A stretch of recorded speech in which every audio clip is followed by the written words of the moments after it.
Les relations interpersonnelles. Nous avons vu combien un simple glissement d'une réaction automatique à une observation pleinement consciente peut réduire le pouvoir de la réaction de stress et son emprise sur nous. Nous sommes en train de mettre en place cette capacité de répondre. Je sais combien c'est un défi de commencer à se tourner vers ce qui nous stresse, de se tourner vers nos propres réactions face au stress. Et je suis sûre que vous êtes en train d'explorer cela dans vos vies de tous les jours. Jusqu'à maintenant, nous avons été plutôt concentrés sur ces observations tournées vers soi-même, avec l'intention de mieux se connaître, et ceci commence à nous donner une fondation solide. Bien sûr, quand il s'agit de nos réactions, ce n'est jamais juste nous qui en sont affectés. Nous sommes tous dans une toile de connexion humaine. Alors lorsqu'on réagit ou répond, il y a un impact à l'intérieur de nous, mais il y a aussi toutes les autres personnes et notre environnement avec qui nous entrons en contact et qui peuvent aussi en être affectés. Nous sommes des êtres sociaux. Si nous avons survécu, c'est parce que quand nous étions des bébés, des personnes se sont occupées de nous. Nous avons été nourris, lavés, on a pris soin de nous, on s'est occupé de nous. Au fur et à mesure que nous avons grandi, cette toile d'interconnexion s'est développée et avec le besoin d'être vu et valorisé, le plaisir d'être en société.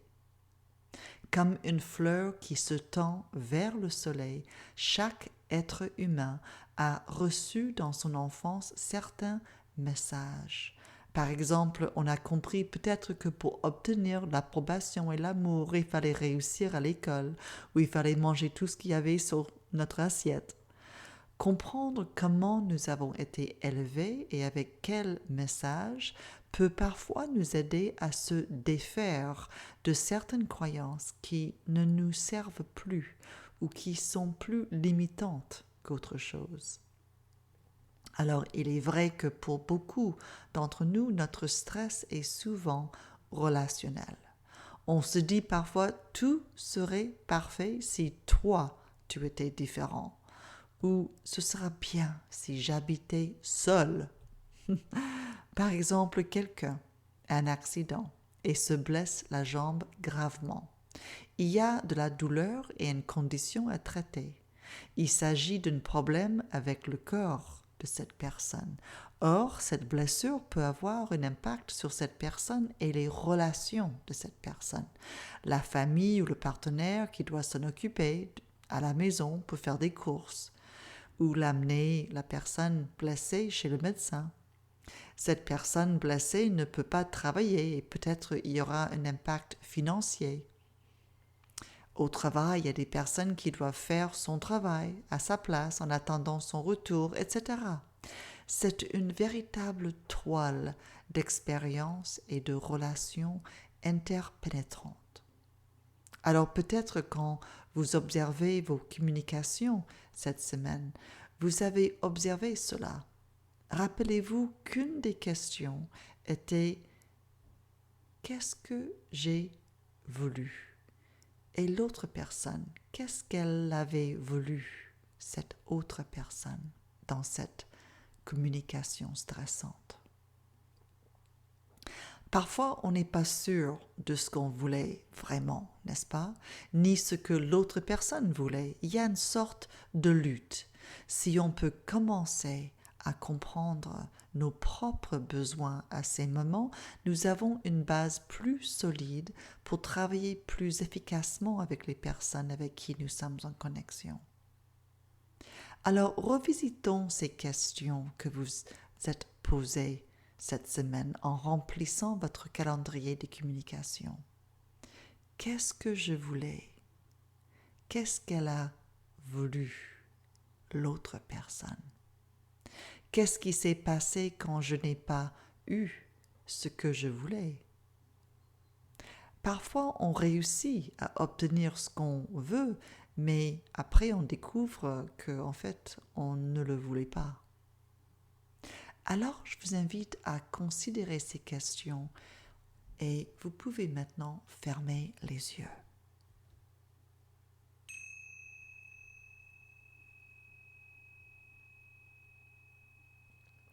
Je vous invite à vous rappeler un moment dans votre vie où vous avez eu le désir de partager quelque chose. Peut-être c'était une nouvelle joyeuse, une promotion, une reconnaissance ou quelque chose que vous aviez gagné. Peut-être était-ce quelque chose sur lequel vous vous sentiez en confusion et en souffrance, et vous avez eu envie de partager votre confusion afin d'être éclairé ou conforté. Peut-être c'était quelque chose qui vous faisait souffrir et vous cherchez de l'empathie. Mais la personne avec qui vous avez eu envie de partager n'était pas là pour vous. Donc juste imaginez et conjurez ce que vous avez ressenti à ce moment-là. Cette envie de partage, cette envie de connexion, ce besoin de connexion, puis son absence. Soit parce que la personne n'était pas là physiquement, soit parce qu'elle n'avait pas envie d'écouter ou elle n'avait pas compris votre besoin. Peu importe la raison, la personne n'était pas là pour vous à ce moment-là. Faisons une pause et observez dans votre corps comment ce vécu, comment le souvenir de ce vécu se présente à vous en ce moment. Quelles pensées et émotions étaient là et sont peut-être encore là? La tristesse, la colère, la déception, l'amertume, la solitude, le ressentiment. On pourrait demander pourquoi tu n'étais pas là pour moi? Alors continuons dans cette contemplation de mémoire. Peut-être il y avait un autre moment où vous avez eu le désir ou le besoin d'être entendu et la personne était bien occupée, mais elle a tout arrêté, même si ce n'était pas pour longtemps, et vous vous étiez senti pleinement entendu et entouré. Je vous invite de ressentir comment vous avez vécu cette expérience d'être entendu dans votre corps. Rappelez-vous comment vous avez reçu cette écoute et cette présence aimante à ce moment-là.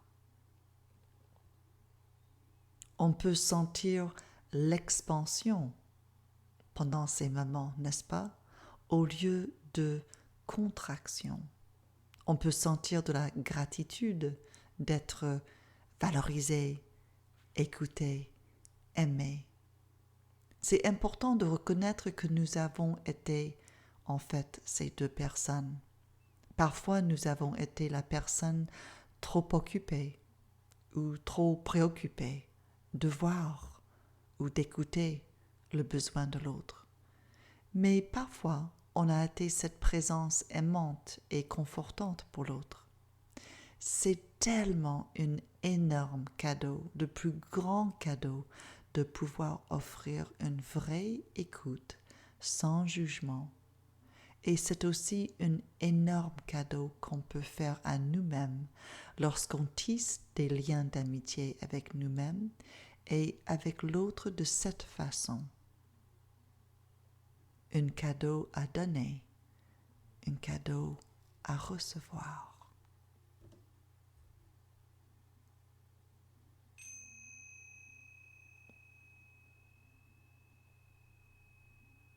Continuons avec cette réflexion sur la communication. Saviez-vous que 90% de notre communication est non verbale. Notre expression, les gestes de nos mains, la posture de notre corps, le ton de la voix. Nous allons maintenant considérer 5 différents schémas d'interaction dans les relations interpersonnelles. Pour cela, j'ai inventé un petit scénario. Imaginez que vous devez rencontrer un ami à 16h30 dans un café et vous arrivez à 17h15. Quand vous arrivez, enfin, votre ami est déçu et inquiet, mais aussi très en colère. Il vous en veut d'être arrivé en retard et vous fait les reproches. Tu es toujours en retard, c'est toujours comme ça, tu respectes rien, on ne peut jamais compter sur toi. Peut-être avez-vous eu cette expérience. Alors examinons un peu les différents schémas d'interaction possibles en utilisant ce scénario. Le premier schéma, c'est la sidération. Peut-être vous étiez en retard parce que vous étiez coincé dans les embouteillages et la batterie de votre portable était épuisée ou vous l'avez oublié et ne pouvez pas prévenir votre ami. La réaction de votre ami vous sidère. Vous n'en revenez pas. Alors vous êtes comme figé, comme paralysé. Vous êtes dans un tel état de sidération que vous ne savez pas quoi dire, quoi faire, où vous mettre. Est-ce que cela ne vous est jamais arrivé? Comment aurait pu vous réagir? Quelle aurait été votre réaction habituelle? Alors explorons le deuxième schéma, fuir. C'est le même scénario, la même colère versée sur vous et là vous vous sentez complètement accablé. Tout ce que vous souhaitez est de bloquer ce déferlement de colère dont vous êtes la cible et commencez alors immédiatement à chercher une distraction en parlant de tout et de n'importe quoi, la météo, un film que vous voulez voir parce que vous êtes vraiment affecté, mais vous résistez. Vous résistez et c'est un schéma de fuite. Une fuite à l'intérieur de vous et une fuite à l'extérieur de vous et de la situation, de tel point que la personne se sent pas du tout écoutée et commence à crier encore plus fort. Parfois aussi, on peut se figer quand on ne sait pas quoi faire ni quoi dire. Alors, on fait comme si c'était vraiment rien et comme si on est en train de disparaître. D'ailleurs, si on avait pu disparaître à ce moment-là, on l'aurait fait. Est-ce que ceci vous est familier? Souvent, ce ne sont pas les schémas conscients ou quelque chose qui nous arrive souvent, mais souvent c'est notre réaction qui est le résultat de notre histoire. Et on peut alors commencer à rendre conscient ce qui est inconscient. Le troisième schéma est alors de toujours disparaître, mais de prendre le coup cette fois-ci, de dire oui, je suis coupable, je suis vraiment désolé. Et il pourrait y avoir un sincère sentiment de regret, peut-être un peu exagéré, puisque vous n'êtes pas encore prête à admettre qu'il y avait une partie de scénario qui n'était vraiment pas de votre faute. Vous voulez juste que cette scène s'arrête pour avoir la paix. Vous assumez toute la responsabilité en admettant qu'il y a vraiment quelque chose qui ne tourne pas rond chez vous. Cela dit, parfois quand on prend toute la faute, il y a un prix à payer, le ressentiment. Le quatrième schéma est de vous défendre, même de se battre. Peut-être vous allez commencer tout de suite à réagir en accusant l'autre personne d'avoir tort. Mais de quoi tu parles? Ce n'est pas moi qui est toujours en retard, c'est toi. Notre façon de résister est d'essayer d'accabler l'autre personne avec notre énergie et nos accusations, de les faire encore plus forts. Et malgré le fait que ce genre d'échange est assez énergisant, on peut se sentir épuisé après. Est-ce qu'il y a quelque chose de familier avec ce schéma d'interaction? Regardons une cinquième option. Qu'est-ce qui se passera si on recevait la colère de notre ami, sa déception et sa peur, si on allait vers son état, si on tournait vers son émotion, tout en observant ce qui se passe en nous en même temps? Peut-être en disant « Je suis désolé de t'avoir fait attendre, je peux voir que tu es vexé, je comprends que tu es en colère, tu as dû t'inquiéter et tu ne savais pas si j'allais venir ou pas. » C'est une sorte de lâcher prise. Et cela se fait quand on laisse tomber notre territoire pour aller vers la relation et pour s'engager dans la connexion en admettant notre propre rôle dans le processus et en arrivant à une forme de compréhension mutuelle. Ce dernier schéma nous invite à reconnaître les émotions de l'autre et nos propres émotions et de mettre de côté les stratégies perdantes. En fait, il y a bien 5 stratégies perdantes dans les relations. D'avoir raison, de contrôler l'autre, de vomir toute notre émotion négative sur l'autre, de fuir, de se retirer dans le silence et de fermer toutes les portes, ou bien d'être faussement d'accord et puis d'être dans le ressentiment, ou même la vengeance par la suite. Le plus grand cadeau que l'on peut faire à l'autre est le cadeau de la présence compatissante, de pleinement entendre quelqu'un et recevoir la réalité de son expérience, sans jugement, sans réaction. Une fois la personne est pleinement entendue, sans jugement, il y aura souvent une autre dynamique qui se mettra en place. On peut choisir d'être éveillé dans ces moments, présent à nous-mêmes et présent à l'autre, car la pleine conscience réside en eux autant qu'en nous.